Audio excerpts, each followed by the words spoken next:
బతకడానికి కూడా భయపడేటట్టుగా మేము చేస్తూ ఉంటే, మేము ఆ భయాన్ని క్రియేట్ చేస్తూ ఉంటే, మీరు ఈరోజు బయటకు వచ్చి సంఘ విద్రోహ శక్తుల్ని పెంచి పోషిస్తూ ఈరోజు టీవీ డిబేట్లో కూర్చొని ఆడవాళ్ళని అవమానించేటట్టుగా మాట్లాడుతూ, ఈరోజు తల్లికి చెల్లికి కూడా గౌరవం లేకుండా నోటికి వచ్చినట్టు మాట్లాడించే వాళ్ళని ప్రేరేపిస్తూ, వాళ్ళని ప్రోత్సహిస్తూ ఎటువంటి మెసేజ్ ఇద్దాం అనుకుంటున్నారు? అరే కృష్ణరాజుని అరెస్ట్ చేస్తే తప్పేంటి? ఈరోజు మహిళలందరూ రోడ్ల మీదకి వచ్చి అంటే వేశ్యల రాజధాని అని ఎలా అనగలిగాడు? అదే రాజధానిలో భారతీరెడ్డి ఇల్లు కట్టుకొని కూర్చుంది, జగన్మోహన్ రెడ్డి ఇల్లు కట్టుకొని కూర్చున్నాడు.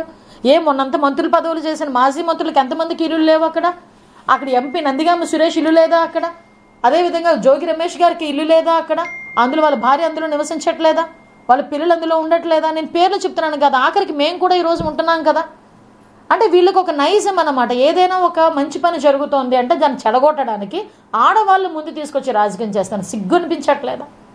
ఒకనొక సందర్భంలో చంద్రబాబు నాయుడు గారు సతీమణి గురించి, భువనేశ్వరి గారి గురించి అసెంబ్లీలో మాట్లాడితే ఆ రోజు కూడా ఖండించలేకుండా కూర్చొని సీఎం కుర్చీలో కూర్చొని వెకిల్ నవ్వులు నవ్విన జగన్మోహన్ రెడ్డిని మీరు మర్చిపోయారేమో కానీ మేము మర్చిపోలేదు, ఆంధ్రప్రదేశ్ ప్రజలు మర్చిపోలేదు.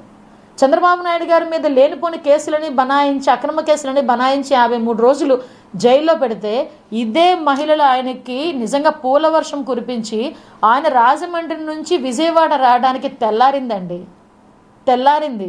ఆ విషయం మీరు మర్చిపోయారేమో, గుర్తు చేస్తున్నాను ఒకసారి. అది మా నిబద్ధత, మహిళల పట్ల మాకున్న గౌరవం. ఈరోజు మహిళల గురించి మీరు ఇష్టానుసారంగా మాట్లాడితే వాటిలన్నింటినీ కూడా మేము ఎదుర్కొని ఈ రోజు ఇలా నించున్నాం. అమరావతి రైతులు ఏ నేల మీద అయితే అమరావతి రైతుల్ని మీరు అవమానించారో అదే నేల మీద అమరావతి రైతులందరూ కూడా, మహిళా రైతులందరూ తలెత్తుకునేటట్టుగా ఈరోజు అమరావతిని పునర్నిర్మాణానికి నరేంద్ర మోడీ గారిని తీసుకొచ్చి శంకుస్థాపన చేయించిన ఘనత ఎన్డీఏ గవర్నమెంట్ది.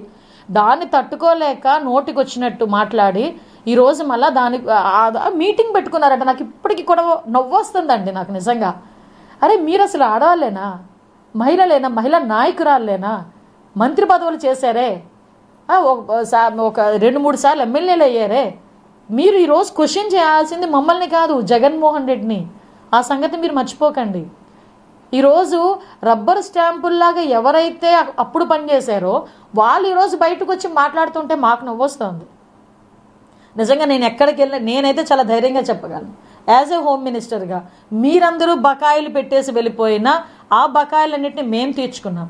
సీసీటీవీ కెమెరాస్కి కూడా కనీసం మెయింటెనెన్స్కి 12 కోట్ల రూపాయలు 5 సంవత్సరాల్లో ఇవ్వలేని దౌర్భాగ్యమైన పరిస్థితుల్లో ఆ రోజు హోమ్ డిపార్ట్మెంట్ నుంచితే ఈరోజు అదే హోమ్ డిపార్ట్మెంట్లో పోలీసుల వెల్ఫేర్ గురించి కూడా డబ్బులు ఇచ్చే పరిస్థితి మేము తెచ్చుకున్నాం. ఈరోజు ఒక పక్క 1,00,000 సీసీటీవీ కెమెరాస్ పెట్టడంతో పాటు ఒక్కొక్క పోలీస్ స్టేషన్కి ఒక్కొక్క డ్రోన్ ఏర్పాటు చేస్తున్నాం.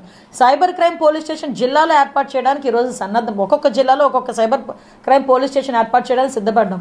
ఎక్కడైనా గాంజా విషయంలో ఈరోజు నేను ధైర్యంగా చెప్పగలను, 11,000 ఎకరాల్లో గాంజా ఈరోజు కల్టివేషన్ చేసుండే, ఇంతకు ముందు చేసుంటే ఈరోజు 10,000 ఎకరాల్లో ఆల్టర్నేటివ్ క్రాప్స్ ఇచ్చి కేవలం ఈరోజు అక్కడ ఎక్కడ చూసుకుంటూ 100 ఎకరాల లోపే ఈరోజు కల్టివేషన్, దాన్ని కూడా మేము నిర్మూలించాం. మీకు చెప్పను, 32 లక్షల పైగా మొక్కల్ని డిస్ట్రాయ్ చేసిన ఘనత ఈ ఎన్డీఏ గవర్నమెంట్లో ఈగలు స్థాపించిన తర్వాత.